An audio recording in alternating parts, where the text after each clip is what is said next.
السلام عليكم ورحمة الله. فلوج جديد وزيارة جديدة لورشة لحام متخصصة. الأول قبل ما نتحرك خلينا نراجع مكوناتها وكمان نجربها كهرباء.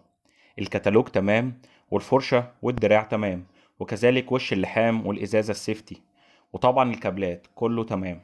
وتوكلنا على الله. أهم حاجة وانت رايح بالمنتج تبقى واثق من مكوناته وأدائه، وخصوصا إن صاحب الورشة هيجرب قبل ما يستلم، وهو المطلوب. أهم ميزة من وجهة نظري إن المكنة أمبير فعلي، يعني 200 أمبير على الشاشة، وكذلك 200 أمبير خارجين من البنسة. تحرق 5 مللي بسهولة، وطبعا تحرق ال70 18 الصلب. وطبعا معاها ضمان عام كامل شامل عيوب الصناعة وتوفير قطع الغيار والصيانة لدى التوكيل.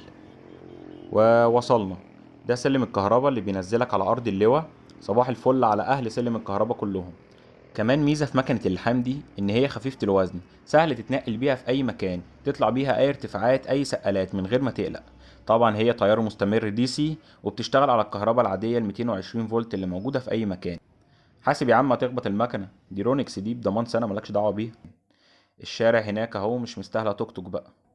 وكالعادة معرفش ليه الورشة بتبقى في آخر الشارع بصراحة.